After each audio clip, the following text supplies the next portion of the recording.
and we've got it hosted at our house, and so everybody will show up in about 20 minutes downstairs. Oh no. So yeah, so as soon as I'm done here at about 7 o'clock, I'm gonna right as soon as we're all finished up, I'll go down there. I asked them just to save the testimonies until I get down there. Oh, good. Well, you're like me. I'm always like juggling as much as I can in. So, Yeah.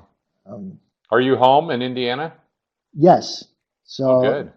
most of the time, that's just kind of where I run things, and um, so it works out. It works out really well.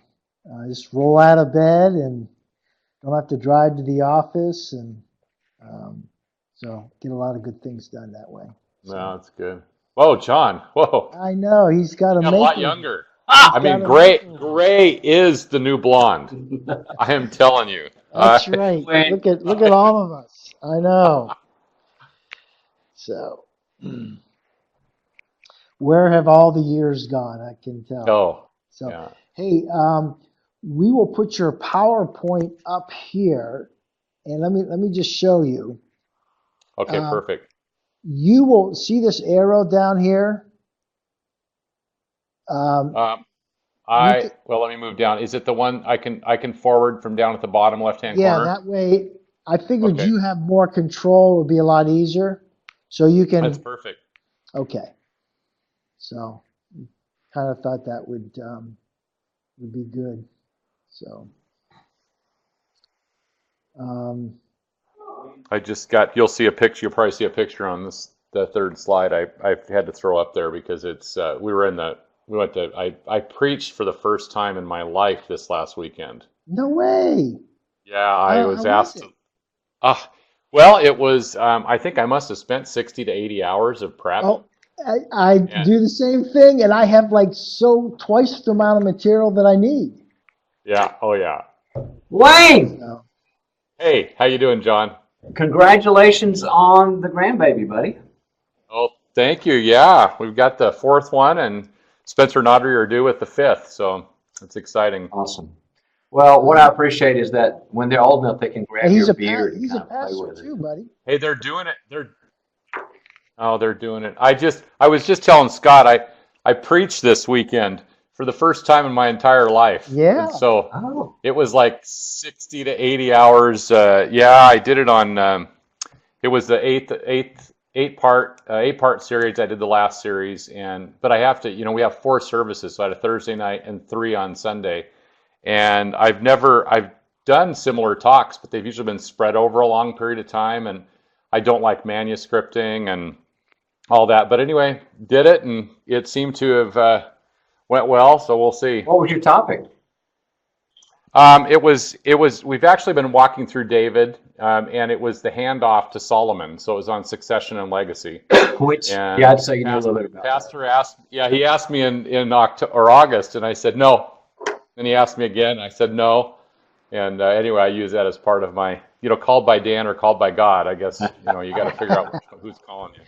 All right, this is gonna be great. Scott, is everybody hot with us? Yes, they are. All right, guys, thanks for having a break to get back here. We have a special night. This is an old in the longevity of relationship friend and a very good and close friend, Wayne Williams, who, gosh, we've been friends for so long, and our wives are really close. And Mm. Wayne, for many years, was the owner and CEO of a company called Telect, which had to do with internet connectivity. And he's been in the talent leadership program for many years, as well as he and I worked together with his company for years. We've done a bunch of social stuff together. We're just really, he's one of those guys that, sometimes you get to know people over time. The more you get to know him, like the worse it gets. And that's not good. Wayne's just the opposite. He's the kind of guy that the more you get to know him, the better it gets. So he's going to have his topic, and every time he's spoken, he's been a fellow at the Institute for years. He gets really good reviews. So sharpen your pencils. And Wayne knows that he's a good QA guy. He knows after he gets his content, Wayne, you got about 25 minutes for content as usual. Then I'm going to throw you to the lions, and we have all these people around the country who are going to ask questions of you, and I'll help a bit there. So about 25 minutes content, 25 minutes question answer. We're in for a treat. So Wayne Williams, welcome. Thank you. Thanks, John. It's good to see you. It's been too long. It was good to get caught up with Scott as well, and looking forward to this. And I would just say that feel free when it gets to the Q&A time to ask me anything you want. There are questions that are even outside this content. It's always difficult. I haven't been sitting through what each one of you are going through right now, or everything that you might be experiencing inside of your businesses or getting ready for in the organizations and that. So feel free to address any questions you might have, and then John might even steer you to ask me something that I might share with you or not. I'm not sure. I'm going to kind of go through this. Hopefully I'll get through the 25 minutes. If not, I'll keep it open for questions. I might bring up some things that come up afterwards with some topics. But I was just telling John that I got stretched this last weekend. I am an elder at our church as well, and I was asked to preach a sermon for 4 different services this last weekend at Valley Real Life here in the Spokane, Washington area. And it was rather intense. And we could talk about stretching because sometimes we're called or we get initiated to do something and we don't know why, and we want to resist it, and there's fear that comes up. And I had all the fear that would take place because my business for 36 years was, my ministry was in business. And I always felt a little bit, I would say, in check anytime I would have to stand up in front of a group of people in the church. They felt like they had more, which they did, understood the theology more than I did, and went in. I was really encouraged a couple weeks ago with a couple of the pastors meeting with me saying, hey, look, you're probably more relevant than we are each and every Sunday morning. So it was kind of a good thing to hear and get encouraged. So I want to talk a little bit about this. The topic here is be quick, don't hurry. And it'll have some thematic parts running through this when I get to a little bit of my story. Andy Grove wrote a book. He's one of my all-time favorites in the tech area called it wasn't Only the Paranoid Survive, but that was one of his part of his topics. And I tend to be really focused. People know me as a gearhead. I call it grab another gear.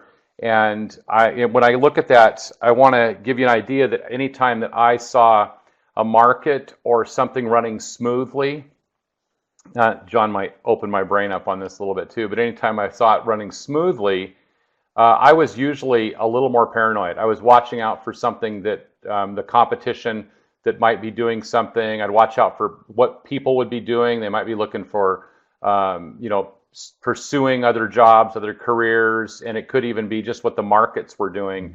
And so a lot of that kind of became really a big part of my nature, I guess you will, in growing in this business. And some of it also, it could have even come from me. I had epilepsy when I was 3 till I was 13, and so I'm always waiting for a little bit of surprises. So that might give you a little bit of a reason for that. I want to tell you, winter is coming or here. I was just at our place in Montana for the last couple of days, and I had to show you, this is my beautiful wife, Tarina. She's also been in Townsend Leadership Program for a year and continues on with doing one with some ladies following that, which is great. Now, we're at Petty Creek Mountain Ranch there in Montana. I haven't and seen we these just shots before. This is amazing.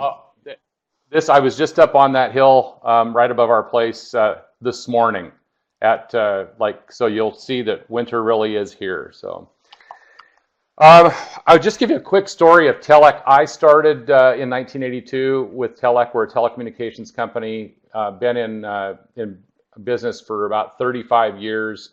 That what you're looking at here is not a heartbeat. It's kind of the story of my life, if you will. I became president and CEO in 1994. 3 years earlier, my dad told me that if he had to pick a president, it wouldn't be me. And so I really kind of pursued that, and I had about 7 years of a great run. You'll see that leading up to that big top of the market. Our business was worth about $1.9 billion at the high point in the year 2000, and I had 2,400 employees worldwide and 6 global locations, and within 24 months went through a refiring, I would call it, which the dot-com bust hit and had to go through and lay off about 1,700 people. About 200 people probably left because they could. You know, the first leave, or the best leave first because they can.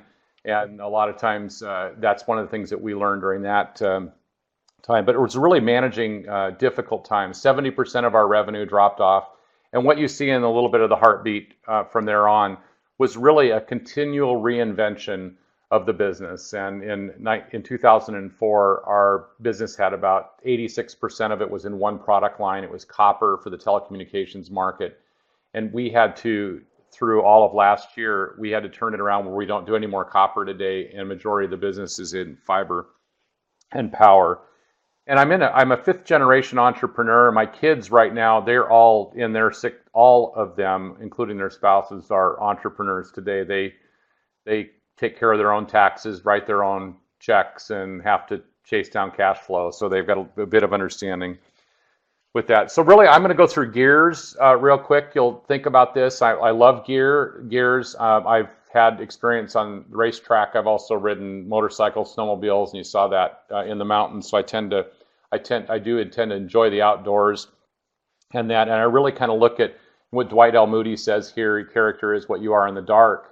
And I want to be able to. I find that the first foundation, if you will, in kind of a person, a being, as it enters into an organization. And so it's really looking at who you are, and this leads to the cultural impact of a business, because the culture does matter in a big way. And I'm sure you guys have walked through and covered that.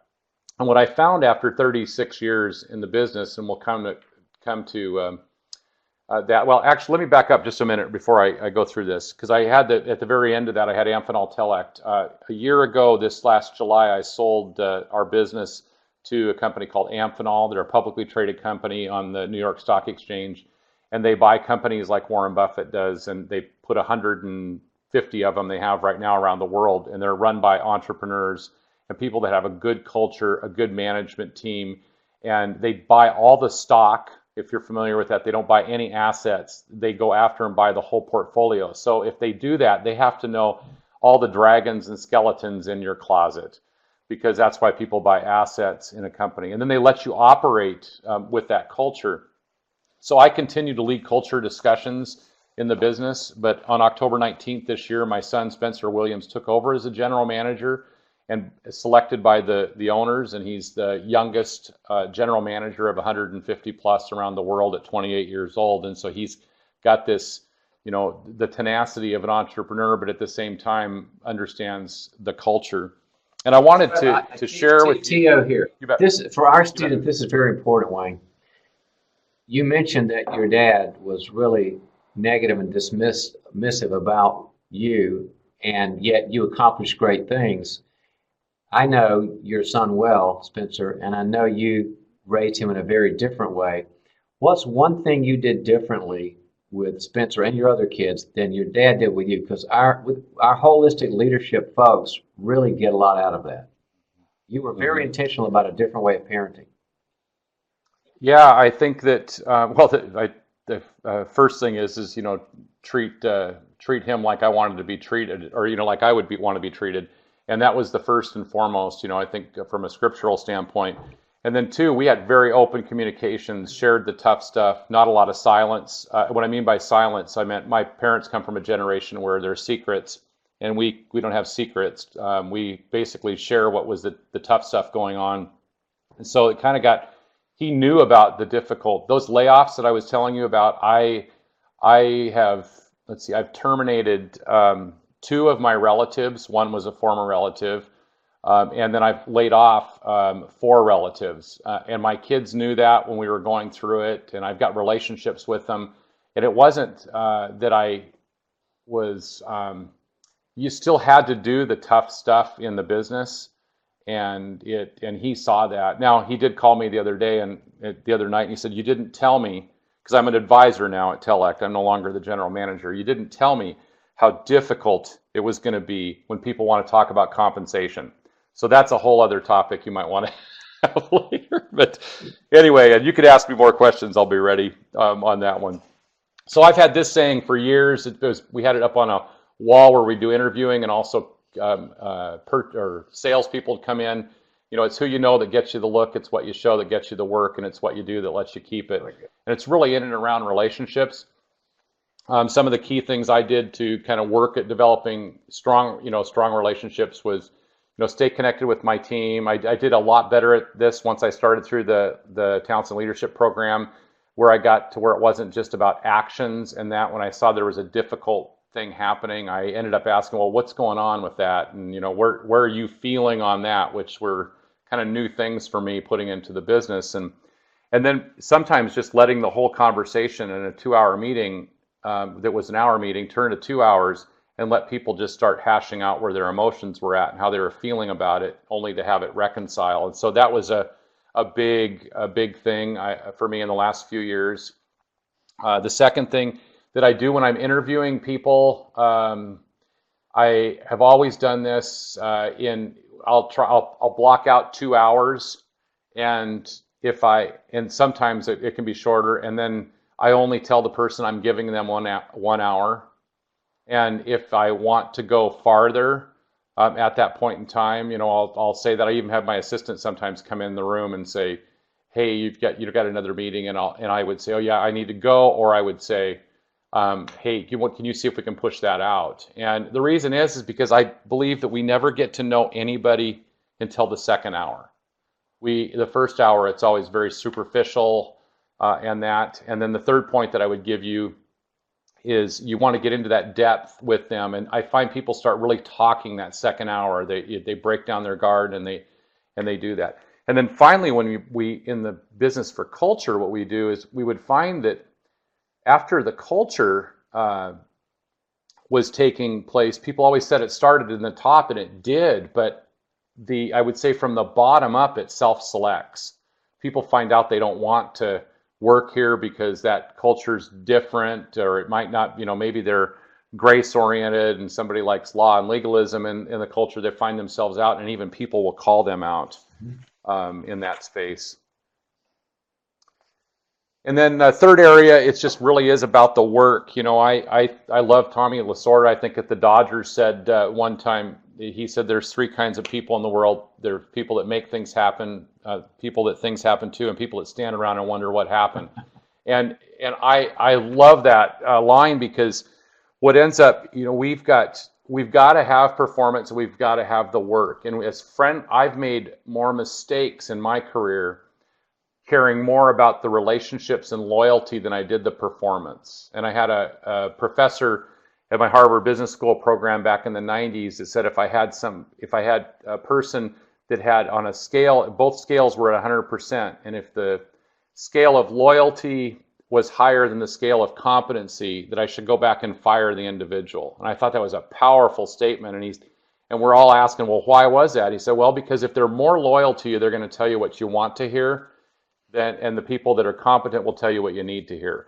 And just some big lessons that I've had to learn. I've learned those the hard way because I've found the loyal people I want to hang on to, and the loyal people I want to have the friendships with sometimes. And it later in life, I ended up really establishing that, those marks where you could kind of get in there and start measuring. I always wanted loyalty somewhat high, but I also wanted I just wanted that competency. I needed to hire smarter people than I was.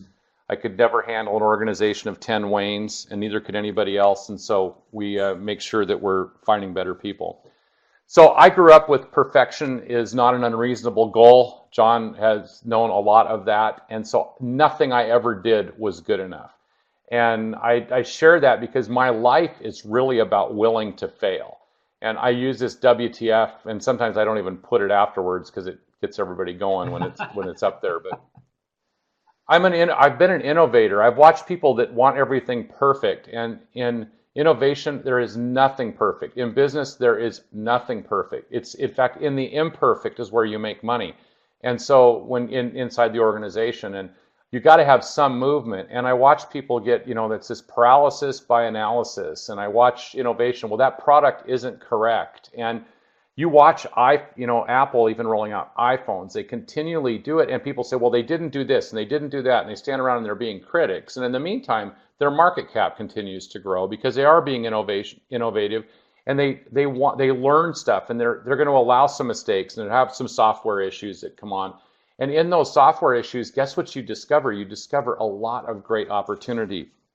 And we're going to touch that next one we'll touch on is just problems are golden. And this is kind of fifth gear. I think it kind of ties into that. Perfection is the enemy of great.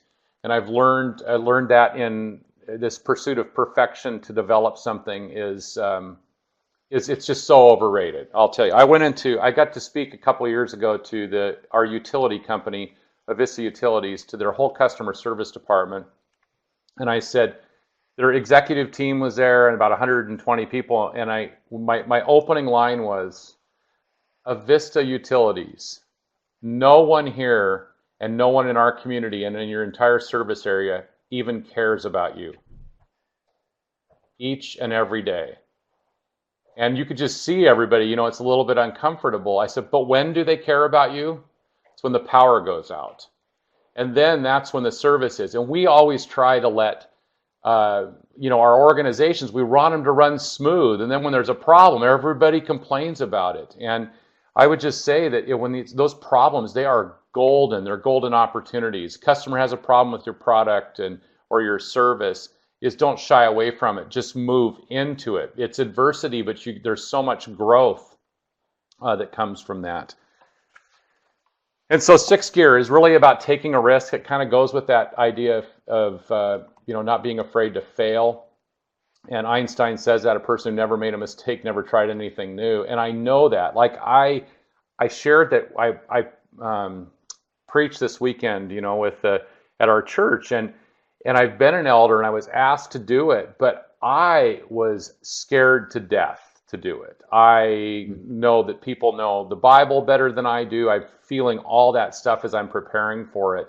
And it was a big risk on my part, and it stretched me in a whole new way. And so I would just say wherever that you're at, and even in your counseling or coaching or wherever you're talking with other people, is getting them to just take that first step to take that risk. I mean, my risk, if I have never spoken before, I'd never done that, I probably wouldn't have been asked to preach. So I'm saying there is a certain amount of cadence and strength that develops, where they're at, but people can take a little bit of risk and just move forward. And it's the experimenting and the testing. It's that way, whether it is service, it's products, or even communicating with somebody when you're having a difficult conversation. And seventh gear, it's always about the people. Surround yourself, with strong people. We've probably I'm thinking 8 years, everybody that we are getting down to the last 2 to 3 people to be interviewed, we buy a copy of StrengthsFinder and we give them a copy of it, and then they take the test. And we tell them that, that they're in that area, in this space. We want to know what their strengths are because we want to know how well they're going to also work on the team, their interviews there. And then what our gift to them is that we give them their StrengthsFinders test if they did not get selected for the job, and they can take that and show that to another organization. But it's fascinating when you look at putting together teams. And so I'm always looking for, the teams. Like I mentioned, don't want a bunch of Waynes on the team. You can't have a bunch of visionaries, futurists, out of the box thinkers. You got to have people that are deliberative and they want to get the job done. And you got to have analytics and high achievers and that on the team in order to kind of get to your next level. And I think Wooden says it so well. If you are one of those people that aren't like me, don't keep thinking that you have to be like me. Don't let that interfere with what you can really do. And it's so powerful because we have got in the body, especially the body of Christ, we've got so many great opportunities to be able to draw upon each other and utilize our skill sets, both our spiritual gifts as well as our talents, and that inside of wherever we're working or ministering. And then these last two are just kind of, to close up before we get to the questions here. Again, it's failure is the opportunity to begin more intelligently. I use this as shift. If you're in a car, you're on a bike, something else, you rarely are just driving in the same exact gear. If you've only driven an automatic transmission, you might have never felt it shifting, but it is shifting all the time. And you want to be very attentive. In auto racing, there's a couple of things, they take out all the cushions. They put you on a piece of fiberglass and they bolt it straight to the metal on the bottom of that car. and it's the most uncomfortable thing, but they want your hind end in the seat, and they call that, seat time. And you get more and more seat time in it, and you feel every little thing about the car, how it's moving, what's going on, and you can't really hesitate. You're operating at high speeds, and a lot of times we're in opportunities where we can't hesitate, and we've got to be quick, but we can't be so much in a hurry that we forget everything that we learned. We've got to be able to take that and apply it right at that moment. And that final analogy that kind of comes to me is in racing. You run down the racetrack and come into turn one, and the normal drag courses where they run these 300 mile an hour things also run those on the racetrack, and they take that same exact line, and that first turn down there is turn one. And you can get to 150 miles an hour on the straightaway, but you got to shave off 50% of your speed before you go into it. And they said it's better to be slow in and fast out than fast in and dead out, because you want to have that balance as you're going through it, as being able to understand what you're capable of and what are the people that you're coaching capable of as well. And then just finally, I wanted to save this one when John asked the question about my son. There's a lot of analogies, and I've got a story on that. And if you don't have time to it today, you can go to waynewilliams.com and look at my sermon. I've got the story is kind of in there on just this modeling what you want mimicked. And I found this saying. I never knew who it was, but it was on the back of a Snapple bottle top in 1986. And I've been held in more accountability, not for what I said or what I, not for somebody, coming to me and saying what I said, but it's really about me looking and others looking like they're a hypocrite when they're doing something and they're modeling something that's completely different. And so I kind of look at that. The one thing I've learned how to repair, and I'm not the best person to reward or celebrate something, but I'm learning of this idea of resting a little bit more, and I wanted to share that with you. It's that because getting to a place, we're in this fast pace, and I'm watching my son right now do exactly what I did when I was 28 years old, rising the ladder. I mean, trip to Columbia next week, just got back from Connecticut this week, got a child on the way, a 2.5-year-old, and so my advice to him is figure out how he's slowing down, resting. And the final thing I'll tell you that I'll share with you before we go into Q&A is you want to hire and you want to recruit, and you want to, for people that you're doing that for, you want to figure out a way to identify people, which comes back through all of this stuff, your culture, performance of work, the DNA of an individual, all of that you're trying to figure out. You want them to be able to add more time to your day than take away from it. Mm-hmm. And I have for a long time rescued doing stuff because somebody else didn't do the work that needed to be done, and I come back in and I rescued it, and instead what I'm doing is I'm adding more time to my day. I'm the one that would wait till the kids went to bed and then be up working on the stuff that I should have had, somebody else should have been providing for me. And so with that, I will open it up for questions. I hope that covered a few topics that might instill some questions. Wayne, I know most of this content, but I haven't heard you do it in this fashion, and just well done. I love the structure. It makes sense. It's cohesive. Thank you very much for the way you presented it. Thank you. Okay. All right, guys, you got an opportunity. There's a guy that's been in and done it all and done it at lots of levels. So, Scott, how do you want to work this? We've got them starting to come on, so just give us a second. Hey, John, look at that. TLP Platinum, baby. Yeah, that's right.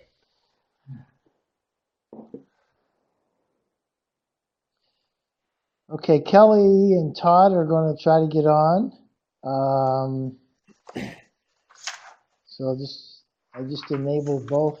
There we go. There we go. Terrific.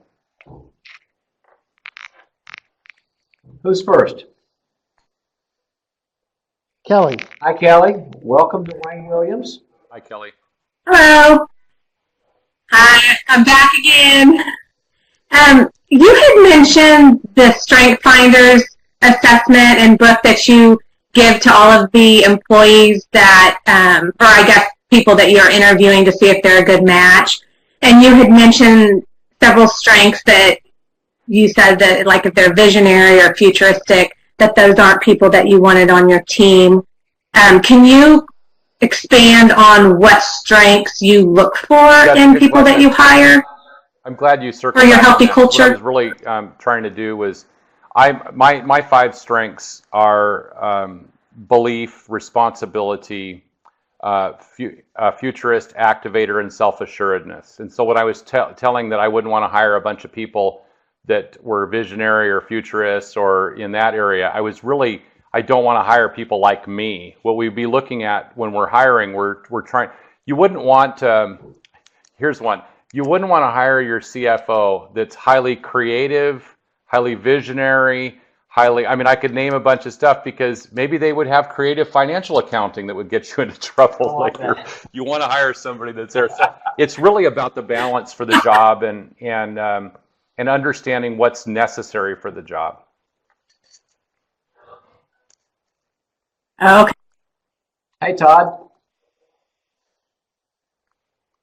Hey, Wayne, thank you so much for that talk. My name's Todd. I live in Atlanta. And my question for you is, what is the biggest business risk that you took? Or rather, what's the business risk you took that had the largest payoff? And what was the lesson that you learned from that? Yeah, this is being recorded, and I think I'm past the statute of limitations, so I'm okay to talk about it. Anyway, good question. 2002. So I told you the size of the business. We were 275 million. It showed up at 265 because of financial write-downs on that last year. And in 2002, after dealing with a bank that held all of our bank and held the mortgages, our revenue had dropped down to 60 million, but we had about 130 million in debt. I mean, a lot of that was out there, and that was in kind of mortgages and some stuff we were able to get rid of. And I had to, we flew to Seattle and went, my attorney, me, CFO, and we invited in the former bankruptcy attorney for the bank that was working for us, but we didn't tell the bank that we were going to do this. And we came into the meeting, and they saw him, and they met him, and he had an infamous name at the bank. And we sat down, and I had three pieces of paper, PowerPoint pages, and we gave him 3 options: to negotiate with us, or we were prepared to file Chapter 11. And I was serious about it. And then they were able to negotiate with us, and we actually got a discount when we were going to put money back in. For every dollar we put back into the business or to take down the debt, they gave us 50 cents on the dollar for basically forgiveness. So I would say that was probably the one that marked the biggest. There's a lot of others too, but that's the big one. And the lesson. Yep. Wow. Yeah. What's the lesson? Oh, the lesson. Excuse me. Yeah, the lesson. The first lesson that I've learned always is you can never get to a yes or you can never get to a no unless you ask. Yeah. And we were kind of right there. We had gotten to the place where everything was exhausted, and so let's lay it on the line. And the second one was that I had to be ready to go all in. And that was the hardest part for me, was what was it going to look like, after this was done. And I was prepared. I mean, I was nervous inside, but I had to push through again, take that risk, if you will, and the team to do it. And in the end, that was the first time I felt like I kept wanting him to take Isaac from us, and he kept saying, no, take him back in a big visible way. And I will tell you that at that time, financially, it looked better to file Chapter 11. So that was an interesting thing. All right, Todd, what are you taking away from that? Thank you very much. What am I taking away from that? I think I would like to think that I'm pretty risky, but when it really comes down to it, I can be a little risk averse and take the easy way out. But my dad used to say to me, you don't ask, you don't get. So at whatever level that is, I think taking that risk kind of putting the cards on the table a little bit, saying, "Hey, I'm all in," and believing Well, that God's Todd, that's gonna good, bring out the but we're, best. we're going to spare you from Still asking processing. Wayne about a big risk where it all went to hell, though. So I think that'll keep you happy. So. Yeah, Well, and yeah, I would just say, Todd, that's just to give you, that's really good. I think I had a lot of small risks for a lot of years before I got to that place. So when I share a story like that, it's like, and then even that 20 months after the dot-com bust, and trying to make decisions on those things, they were a lot of little risks that I would say strength that gave me strength and fortitude to go into it. And so it might look like that big one, but by that time too, I think I'd had some others that were giving me scars. Yeah, I was wondering if there's a little risk tolerance there, but I'm only allowed to Okay. ask you one question, so Oh, wait. that's what That was a good risk. Did That you was see a how he good put risk. that question in? That was good. Thank you so much, Todd. That was good. I All like right, that. Ryan, Yeah, you're up, buddy. Hi, Wayne. I'm Ryan. I'm in Irvine, California, but I have some of my family up in Spokane, Washington, and my dad went to Whitworth in Spokane. Oh, excellent. My oldest graduated from Whitworth, too. I was on the board there for a while. I look Yeah, forward to that'd be seeing you if you great. came up here sometime. You use a great phrase when you're going through the layoffs, that knowing that the best leave first because they can. How, in your business experience, do you hold on to the rock stars in your organization? And is it more than just offering financial incentives? How do you keep them engaged? Uh, yeah, I think this one could be controversial because I'm kind of like, I got to the place where if you look at football and basketball, is teams bring on people that are really strong and they're really good. And I got to the place during the downturn that I just wanted to hold on to my rock stars for 18 months. I didn't need to hold on to them any longer than that. I didn't want to get myself caught up into them. And if they lasted longer and I could still get more out of them, then it was great. But that's really kind of almost the antithesis. Everybody wants to, have the people to stay on a long time. And I find today that it's really okay to have, different rock stars coming in. And sometimes I mentioned that loyalty issue earlier. I felt like I was more loyal sometimes to the people that I thought were my best rock stars, only to find out later that they really weren't. And I had to usually sweep up after them Okay, thank you. on stuff. Very helpful. That is. So I don't Thank know you if so that's much. helpful, but And Scott, you're up, buddy. How you doing, Wayne? good. Good. Scott, Yeah, how are you? I'm Scott Mang from Phoenix, Arizona. Um, Awesome. Obviously, loved your talk. Seemed to be very, very focused on the risk and the payoff. I was curious because looking at your chart, the center of it, I mean, you had a point where your success was just booming, but then you've got the huge drop afterwards, and it seemed to kind of just stay right around the same. Wondering just in the context of losses or failure or whatever, do you take time to grieve those things, and what does that look like for you in the context of a business? Oh, you must be in the Townsend program, Townsend Institute, with a question like that. I'm going like, I didn't know there'd be any of those questions tonight. Um, I I'm not bad. I'm getting a little bit better with my grief.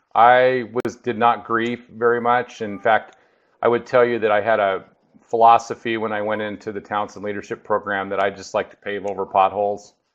And so it was like, if I got to and I would say those were for the difficult times like that, those grief, but it was also for the celebration.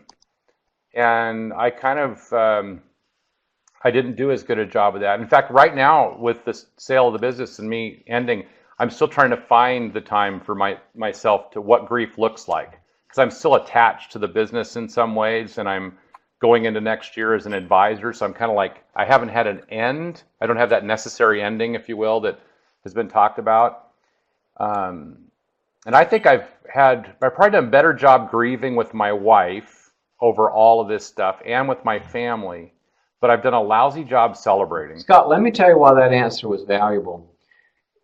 Because what Wayne's giving you a snapshot of is a guy who he knows the flaws and kind of where the developmental injuries are, but he's aware that he's still in process. So just take what Wayne said and kind of meditate on that tonight as a guy who knows what he needs to do. He knows he's blocked in some areas. That's much better than a guy that says, "Oh, I got all that knot." So I'm very glad you asked the question, Scott, and I'm very glad the way that Wayne actually answered it. Okay, guys. Thank you. Yeah, thank you for that. And I will be challenged, and I will be thinking Yes, about he that will, for the next Scott. 24 hours as well. All righty. Tracy, hey. Hello, I'm down here in Daytona Beach. Yeah. Oh, wow. I have one quick question. You said culture starts at the top, but at the bottom it self-selects. Can you describe this a little more and how to overcome it? Yeah, I got two areas on that that hit me. Is when the downturn happened, there was a culture in our business of caring for everybody, and everybody's kind of like family. And when the downturn happened, I wanted the culture to change, and the culture stayed the same. It was really interesting. It had more difficulty. It was an entitled culture. It was a socialistic culture. I mean, in a way that it was more infectious, when you're trying to, get things cleaned out. And I found it in that case that the managers themselves were like going through these downturn.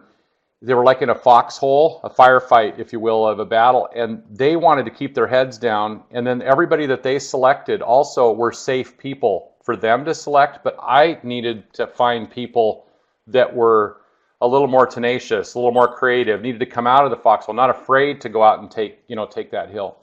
And so it's still taken a long time, and I can't remember who said it. Was probably attributed to Einstein when talking about organism, but it's, sometimes it's easier to kill an organism and start over than it is to try to change one. And so I come from the perspective that changing an organization is impossible for a very short period of time on its culture with the leadership as much as it is with getting the people together and figuring out how they're going to change it, because they own the culture.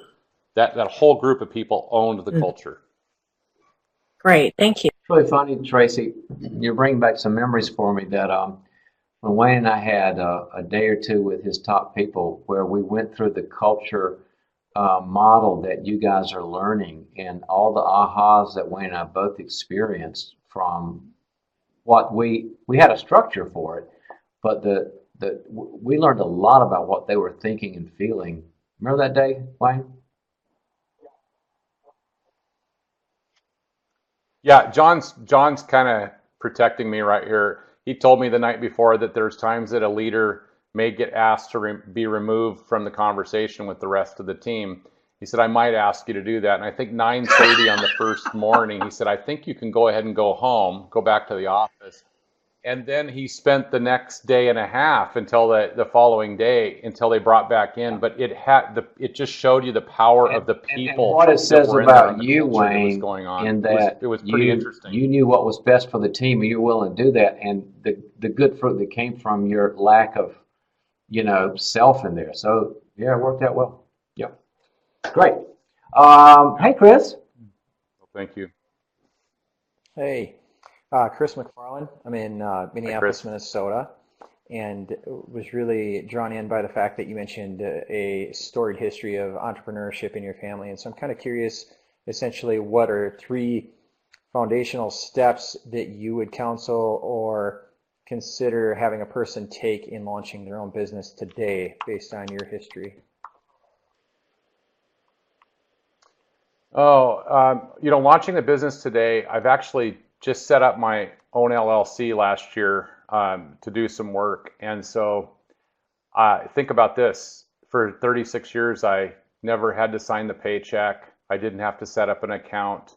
I didn't have to send the payroll taxes in. I didn't have to do any of that because people around me did that, people that were more skilled that would do that. And so now I'm going through that now in setting up this. And I think that what I've learned from just setting up the business is, number one, if you've got an area of passion and that you're passionate about, and you want to be, and you're creative or whatever it is that you're passionate about, you want to stick to your passion, and you'll have a tendency to want to do all the other work when you start out as an entrepreneur, because you kind of feel like I can't afford to pay anybody anything.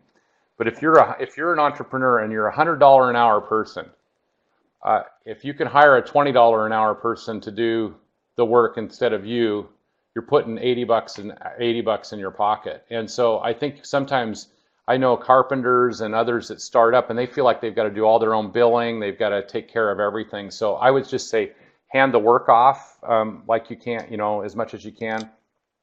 The other, I want to go back. And John told me this last year when I was talking to him. He just said, "Wayne, I've only got 3 words for you. It's about what's next." He said, "It's just passion, passion, passion," because you can find yourself getting redirected pretty easy. And then the next thing is, I would tell you the second thing, most important: cash is king. Bill, and bill early, and bill often if you're going to start that. And then the third one, don't be afraid to change your business 2 to 3 times in the first year. You have a great idea, but if you're experimenting and you're trying something and you're doing it, you might find out that great idea you had is not the idea that everybody else wants to pay for. And so if you want to figure out a way to do it, you got to readjust. Because remember, we come up with a lot of this stuff in our heads, and then we put it out to the market. And Thomas Edison has a quote on that too. Invention's great, but it's really the utility or the commercial payment that makes it successful. I mean, think about, Wayne. So I think that's what I would. You totally, that's what I'd probably close with. Racked your product lines and did everything differently because you had your ear to the market and you weren't married to some ideas. I mean, what that took. Yeah. Yeah, and it was, and so I would say I pointed us into a hurricane to get rid. We closed down an entire plant and moved it from Plano, Texas to Spokane, Washington about 4 years ago, and we did that in about 8 months. And what it did was I didn't realize I was the one that was in charge of cleaning up the infection. And then when John was up with us too, I didn't know that I would then find myself listening to my son's strategic direction. So somebody that said, "Hey, we need to double down on this, on fiber. We need to go down that." And I only wanted to go 50-50. And so I had to set back and become less so that he could become more and kind of take it into that. So it's kind of, you're being attentive to what, people can, other people can take you and adjust you. And in entrepreneurship today, like I'm a part of the Spokane Angels and we listen to pitches all the time. And people that can be steadfast trying to do the same thing over and over, just keep getting money and that's all that's doing it. But they don't have a commercial viable product or a service. It's not going to last much longer. Good. Thank you. Yeah, it actually makes a lot of sense. I'm actually launching a business. I'm in my initial months and picking up clients right now, so it's very helpful. Thank you. Awesome. Excellent. Bill often and bill early. I actually have asked for first and last. So. And just remember, pigs get fat, hogs get slaughtered. All right. Hey, Rebecca. Right. Welcome. That's right. Hi, Rebecca.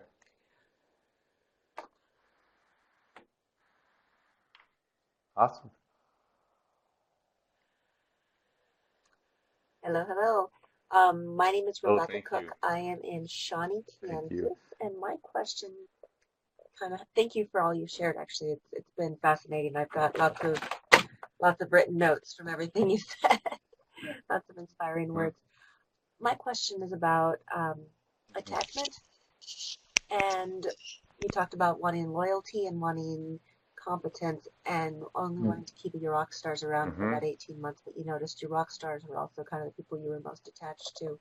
That sounds like a lot of... well, I probably pretty well opened up already. I just kind of paved over some of those. I had to get to a place, I think it was about 2004, after 3 years after the big spike in business, that I found myself getting a little bit cynical. My wife had to say, because I'm like, I was joyful and all of that, and I enjoyed people, and I love people, but I found myself getting a little bit cynical because some of the closest people around me, did things that I was just totally shocked with, by the time that they left, and so then I had an issue with just trusting who I'm going to bring on next, and so it was difficult. I'd say it'd be hard, and found myself that I realized that in the world of business, it's kind of, and in some cases I do compare it to a church on this front, is if the leader goes, everybody freaks out. But if a congregant or an employee leaves, they just kind of talk about it for a while and then they move on. And when I, as a leader, I would feel like if that person left, it was speaking about my leadership, or it's speaking about like they don't like what we're doing anymore. And I could find myself getting into, the doldrums about, is this, what's going on with the business, what's happening there. And in reality is, in today's marketplace, last 17 years, people come and go all the time. And so it's not necessarily that I didn't have a rock star for a period of time. I just had to embrace the fact that if I got them any longer, I was being blessed with it. And if they wanted to go someplace else, I got it. And I would hope that I could have contributed to making them better, and that they would have contributed to making me and the organization better.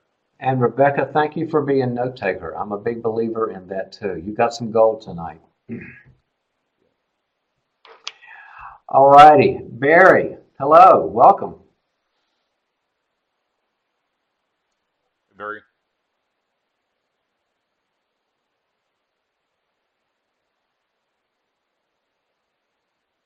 We have a bit of delay with you, Barry.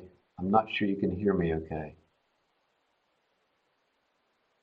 Yeah, I'm okay now. Is it working now? Yeah, I can hear it now. Okay. First of all, thanks, Wayne. I appreciate it. I'm a professor with John's Group for, I'm pushing 3 years now. I tell you, I bet I'm the only bow tie online tonight. I almost guarantee it. I have a question. I do a lot of presentation work. I still have a couple, I'm Barry. fascinated with the first image on your PowerPoint. Help me understand. Great. I'm famous for them. Oh, the change between items. I could have. I've got a closet full.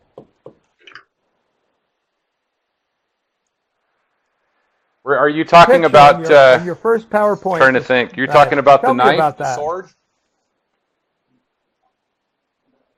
Yeah, I am, and you might hear a little bit more about that if you did watch the sermon this weekend. But I've got Norwegian and German in my blood. So one thing I always liked about was I like Viking stuff, which is kind of crazy. They extended the Dark Ages by 800 years, so I'm not going to go back that far. But anyway, the sword that I have there is, I've used it as an example, especially if I'm doing like men's ministry stuff. It's Damascus steel, and if you're not familiar with Damascus steel, it's heated up, it's pounded, it's cooled, and it's kind of like what God does to us in cooling it down. But where we get our strength is in a lot of the valleys that we go through, the tough times, the heat. I feel like that was each one of those layers in there tells a story. And that's kind of what I used in the example. I love it. I'm very familiar with it. By the way, is it true that they had to move Stonehenge for daylight savings time? Yeah, I don't know that, because I wish that they didn't have daylight savings time. But anyway, that's a whole other subject. I got away with not announcing at the beginning, I think. But it's a pleasure to meet you, sir. Yeah. Thank you, Barry. Pleasure to meet you too. Thank you. John, we do have one more question. This will be the last one. There's probably got to press a microphone button somewhere. Got it. Hi, how are you? I'm Lisa Van Dorn. I'm calling today from Gig Harbor, Washington. So we're in the same state. Yep. Awesome. Yep. And I'm curious about your fifth gear. Your perfection is the enemy of the great. I think that's really an interesting concept. And I wish you could talk a little more about just moving into problems and turning them into gold. Mm-hmm. Okay, so I think on the perfection, I can tie both of those together. The perfection piece for me, if we can just talk about a product for an instance, if I can do that, is so many times that what we do is we try to make the perfect product, if it will. It could be the perfect measuring cup, it could be the perfect pen or something, and we don't get it out to market. And so what happens is if you've got something that's great that you can get released to the market, and I heard a guy say at one time they like to release their 80% and then come back out and release the next 80% and then release the next 80%. And eventually you've got something that maybe was perfect or it's what you really wanted to. And I look today at the iPhone, for instance, 10 years later, and it's a lot different in many ways than the previous one. And so, the 2007 one. And then the problems, on perfection, no, I'm sorry, problems golden. If you've got a problem, Tylenol, and some people on here might know that, but when Tylenol had its scare years ago, it's in case studies and everywhere, is the fact that they embraced the problem and they took back every single thing. Before that, people just would take Tylenol, didn't think much about it. And it's still one of the leading, there's a lot of other ones out there, but it's those kind of things, just embracing those problems. And it does cost. I'm not saying problems don't cost something, but they give you an opportunity. Might be that thing that like pushes you over the edge. If you had a service, somebody complained about something and you went out there and then that person, had 60 million people on Instagram and they posted on it, and it could be the thing that just turned the corner for you. I like that idea of perseverance and overcoming that thing that you think is going to sink you, but it's overcoming. I love that. That's great. Please. Thank you very much. Yeah. All right, our last you bet. Question for the day is Keith.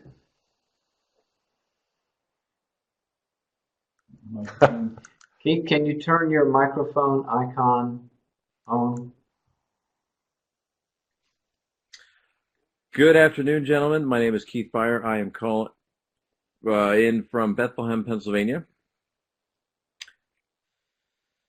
Thank you so much for all your insights, gentlemen.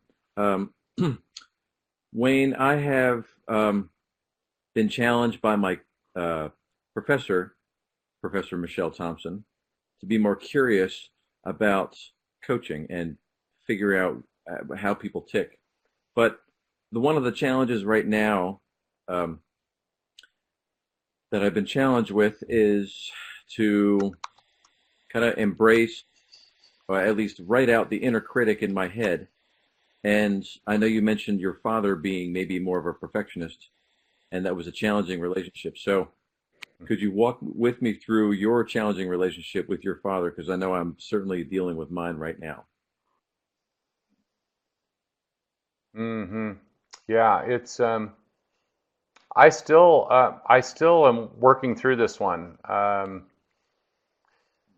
Oh man, there's so much on there. Well, I'll give you the recent one. Getting ready for my sermon, I was at a funeral. I lost a employee. Well, she was a former employee in a hit and run about 2 weeks ago. I'm at a funeral. My dad turns around and tells me he heard that I was going to preach, and I said yeah, and he said that I was going to be a real Elmer Gantry, and I go, I don't even have a clue who Elmer Gantry is.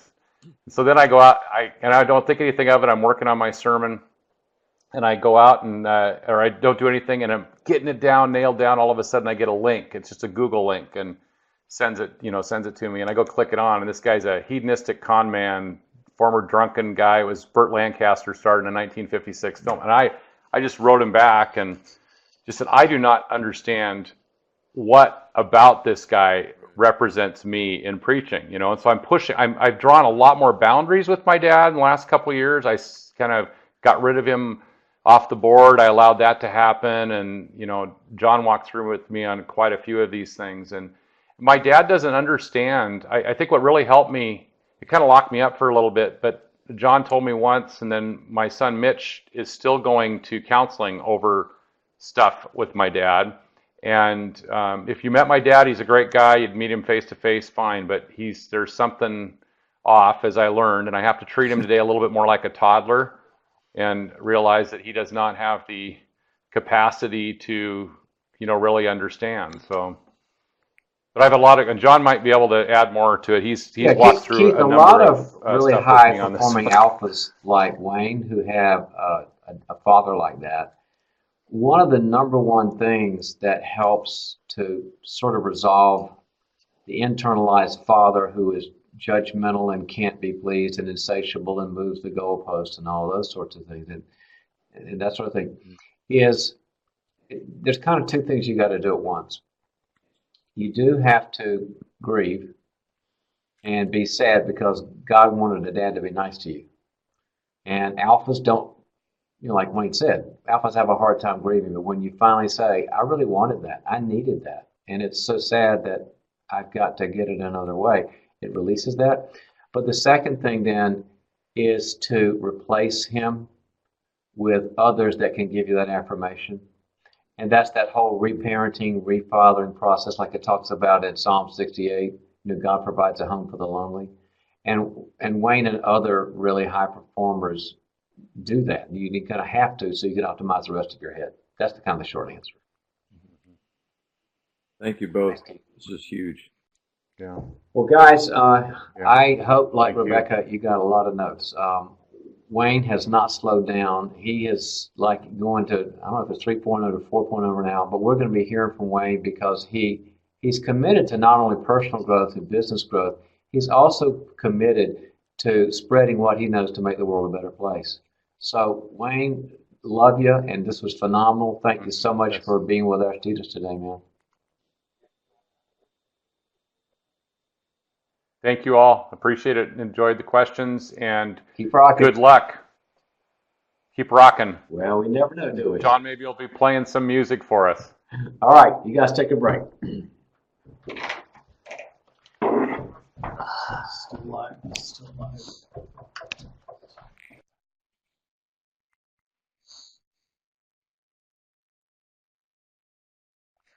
Okay, so we're going to do two things. This is the time that we can ask John any other questions. Lori, I think you have one. See, are you here? I don't see you right now. But we'll start out with Tracy and Rebecca. You had two questions from the first hour. And so you don't need to write out your questions anymore. Just say, I have a question, and we'll put you in the queue. So I wanted to do something a little bit different. And so one of the things, let's see if I can, I don't know if this is, no, that's not it. Where'd that thing go? That's not it. I wonder if that's it. No, that's not it. No, who knows where it went. Okay, so here is a small clip from Bohemian Rhapsody, and also you will see some character structure come out in the different songs that Freddie Mercury wrote. So I'm curious, which character structure do you think Freddie struggled the most? And then in the end of this clip, you'll see a real quick thing between he and his father.